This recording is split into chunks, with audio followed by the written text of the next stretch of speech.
Every negative situation in your life is a positive gold mine waiting for you to flip it. But too many people let negativity break them. So I'm going to show you how to take any negative situation and turn it into a weapon for progress and for positivity. So the first thing you need to understand is the law of polarity and what it actually is. The law of polarity states everything has an equal and opposite force. So the light has dark, sunshine has rain, sadness has happiness, fear has faith. You can't have one without the other. So for everything that happens in life, there is a complete and opposite force waiting to be tapped into. And life works like a pendulum. I know this drawing is kind of ass, but this is supposed to be a pendulum. So pendulums swing like this, right? And the reason you need to understand that life is a pendulum is because if you swing too much to the left, eventually this thing has to swing way harder back to the right. And that's how things work in life. I mean, look at politics, right? I'm not a guy who's into politics, but the world went so far left that the only answer was for it to swing back far right. And that's why Trump got elected. But it works like that in your own life. In the seasons where things are hard, things are tough, and things are bad, and it feels bad, you have to understand, your life is swinging in a negative direction, but it has to swing back the other way. And you could find solace in that alone.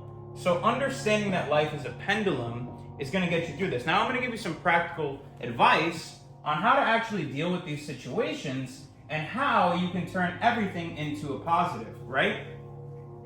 Now, I have to use current events and I have to show you one thing. So today is September 11th, unfortunately. God bless all the people who lost their lives.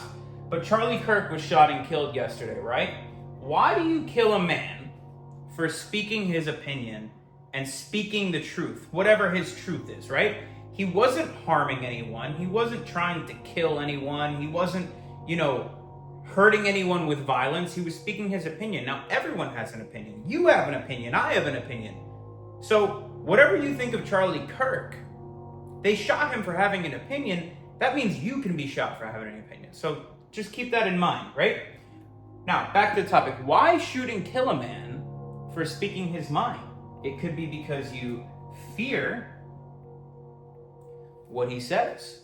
You fear that his words might impact people to do something that doesn't align with what you do. Or maybe you want to instill fear.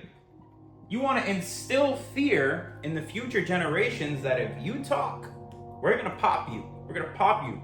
You can't speak. So basically, the reason you kill a man like Charlie Kirk, the reason you take a shot at Trump, and again, I'm not political, I'm using this as an example, and I promise I'm going to tie it into your own personal life. The reason you do things like this is because you're trying to swing everybody one direction, in the direction of fear. You want other people who share the same opinions of Charlie Kirk to be too scared to go voice them, right? Because you want the pendulum swung your way. So if you're sitting there and you're feeling fear, what's the opposite of fear? Why do people want to instill so much fear into the American population right now? Because the opposite of fear is faith. And for someone to fire a bullet at a man because they disagree with someone, they don't have any faith. They clearly don't believe in God. Killing is not our will. That's you don't get to play God and decide if somebody lives or dies, right? So they're fearing our faith at the end of the day, because God over and do you know what the most commonly used phrase in the Bible is? Over 3,000 times. It's not love thy neighbor. It's fear not. Fear not. Because you cannot have faith with fear. Now think about your own life, okay? Now we're going to tie it into you. You want to get in fantastic shape. You want to make moves in your business life. You want to start a family.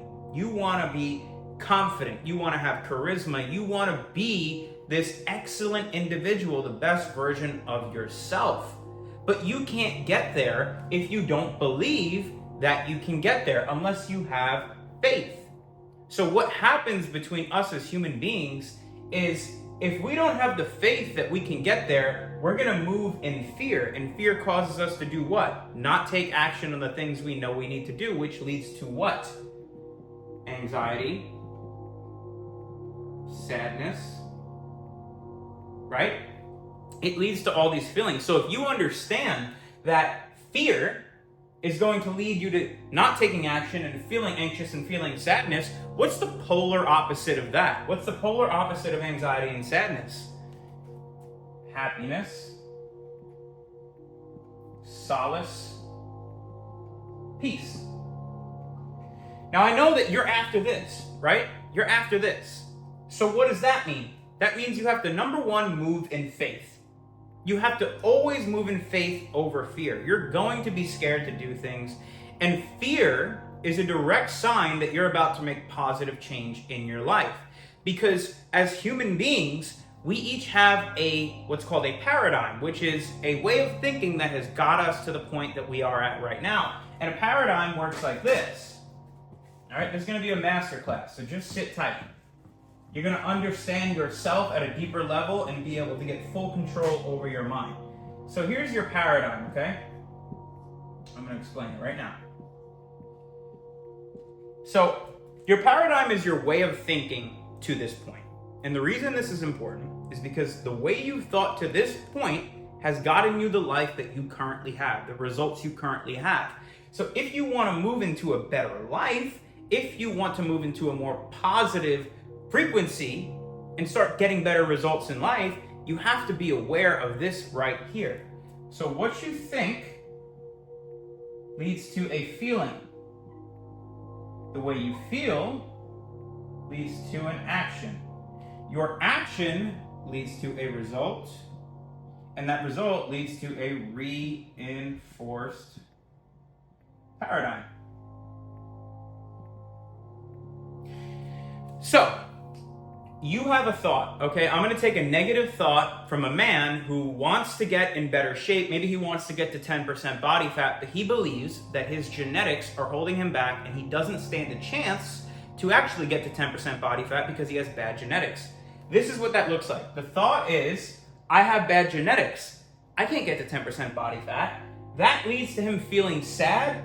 That leads to him feeling lazy and unmotivated because he doesn't even think it's possible. As a result of him feeling unmotivated and sad, when he goes to the gym, he's half-assing his workouts. When he tracks his macros or locks in on his diet, he's still having cheat days. He's not able to stay consistent because subconsciously he feels like he doesn't even stand a chance. So his subpar action leads to a subpar result, which reinforces the thought, see, I knew it was my genetics.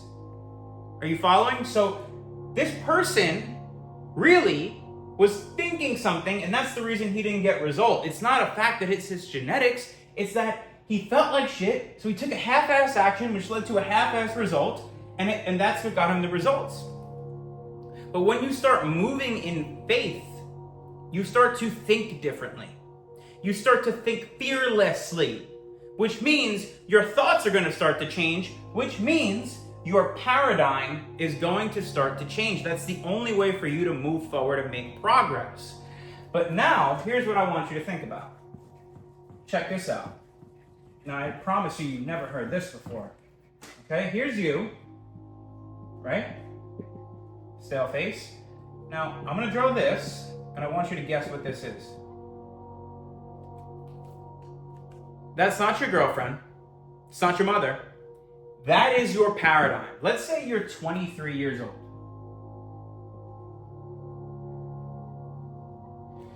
The way you've been thinking to this point has gotten you the results that you've gotten. And you've developed these ways of thinking through learning from your parents, the school system, what you've seen online, the people around you. There's a multitude of factors, right? Your paradigm, you want to think of it like your girlfriend. Your girlfriend that you've been dating your whole entire life. So she's also 23 years old, and she's been with you your whole life. So she lives inside your head. Now, when you try and make positive progress, when you start to understand how paradigms work, when you start to understand the law of polarity, and you start to realize, wow, all these negative things that have happened to me in my life, I can channel these emotions and feelings into something positive and start to change my life, change my paradigm. When you start to do that and change your way of thinking, and now you're feeling a bit happier and you start making progress, you notice change is starting to happen. Here's what happens with your paradigm that's been with you for your entire life. It knows you're trying to leave it. So it becomes like your toxic ex who won't leave you alone. When your paradigm starts to realize, okay, he's thinking positive now, he's changing his life, he's thinking different, he's becoming a more positive, happy person, he's making progress, your paradigm starts to panic. She's panicked, okay? It knows you're trying to leave it for a new girlfriend, aka a new paradigm. So what does it do? It gaslights you. It tries to get in your head because it knows you. It's been with you your whole life, and now you're trying to leave it. You think it's just gonna let you go? No, it's gonna try and instill fear in your mind. So if we understand that when you're moving into a better life, a life based in faith, a life where things are positive and you're making change, you have to understand the way the law of polarity works, that fear is going to occur. But that's not a bad thing. That fear is a direct sign that your paradigm is panicking. It's panicking and it's trying to pull you back down to its level because it knows that you're trying to leave it.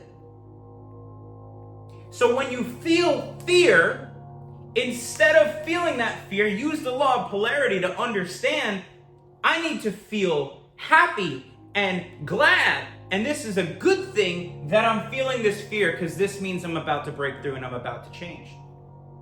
Fear is positive. Use the law of polarity.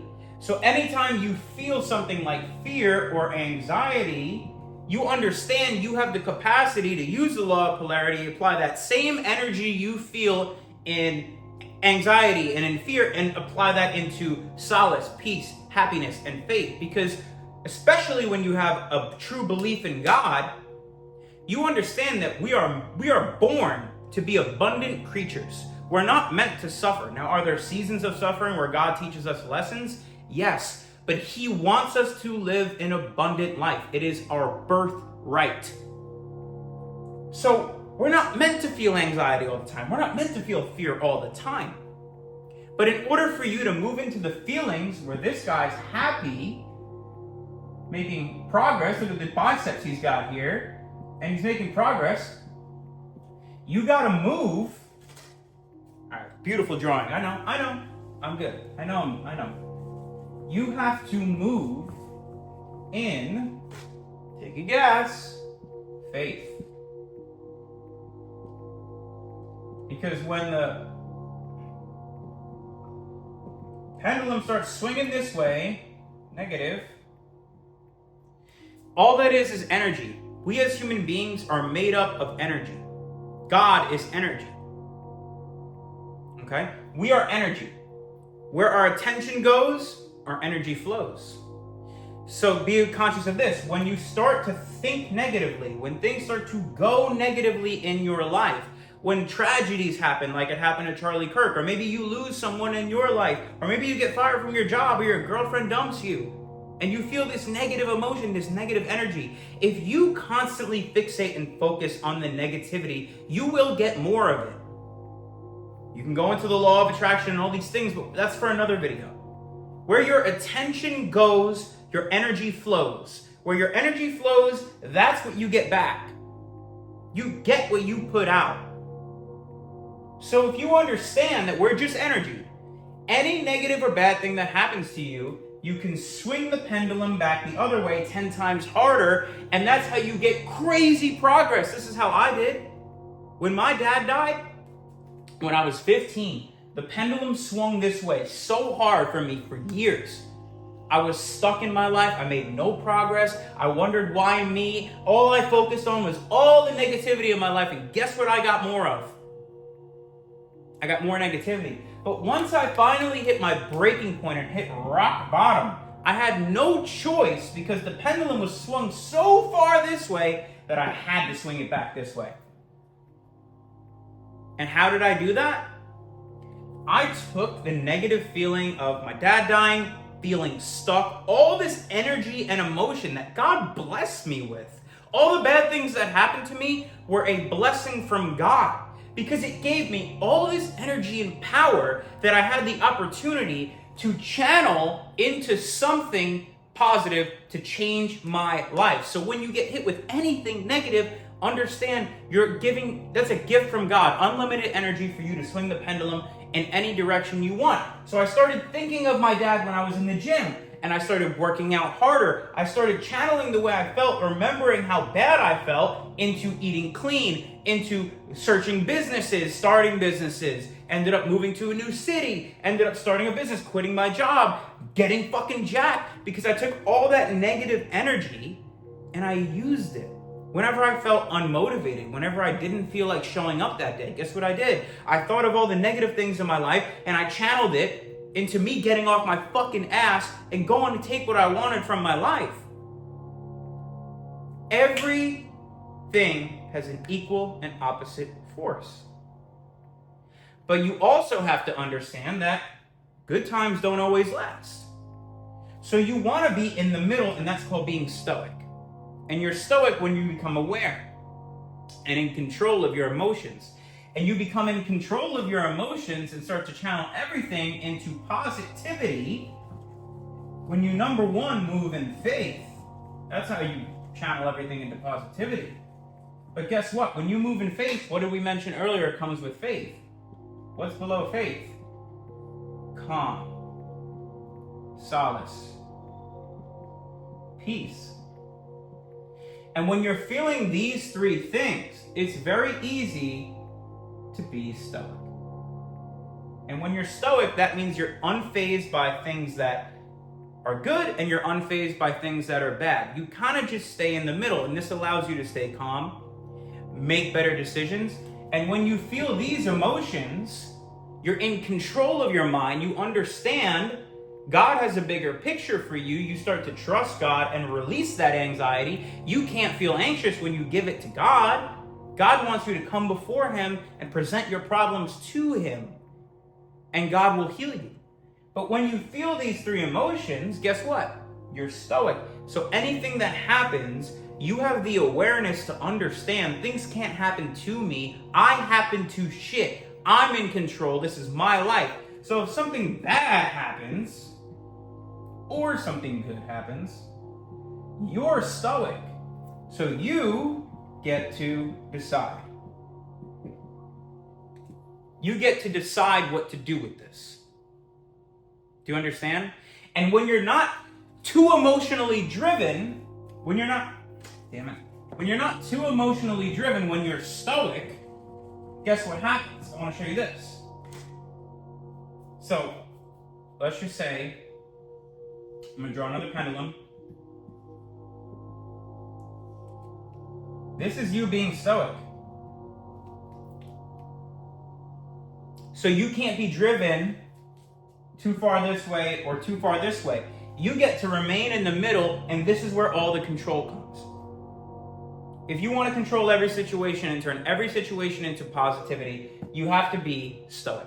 And this comes, you can only be stoic when you move in faith, when you understand that fear is actually something positive in your life, and when you realize what your pendulum is and how you can swing it in the right direction, and when you understand your paradigm is what dictates where you go in life. So that's all your thoughts. So you see here, when you move in faith, you're in full control of the way you think. And as we understand, just to wrap this up so you can see the big picture, make it a little bigger for you here. Thoughts, you think something, okay? That leads to an emotion. That leads to an action. That leads to a result. And this leads to a reinforced paradigm. So, if you want to change your results, if you want to be more positive, if you want to bulletproof your mind, if you want to be unfazed by everything else, You got to control the way you think. And every thought you have, you want to move in faith. And even when you understand you're feeling fear, don't be alarmed, because that fear means your faith is getting strong. So what you do is you ignore this fear and you continue to move in faith. You believe you can get in great shape. You believe you can change your life. You believe all these things. You put your trust in God, and that's going to make you feel good. It's going to make you feel good. It's going to make you believe it. It's going to make you feel motivated. And when you feel that way, guess what? Every action you take it with 100% effort. And if you're putting 100% application into every single thing that you do in your life, you can't fail. Because when you take 100% action and truly believe that your actions are going to lead to the result you want, guess what result you get? The one you want. Because that calling you have for more, the calling you have to reach your full potential, the visions you have of yourself being better, being mentally clear, being jacked, having faith, that was put there by God. God didn't show you an image of your future to tease you. He gave you an image of who you could become, so you know who you could be. See, your thoughts are a preview of life's coming attractions. Albert Einstein said that. So if you want your coming attractions to align with what you want, think positive. Think in faith. Ooh, shut. So if you want your reinforced paradigm to continue to swing this way, understand the law of polarity. Anything bad that happens to you, you can channel into something positive. If this was helpful for you, like my video, comment if this was helpful for you, and if you're not already, subscribe to my channel. Peace.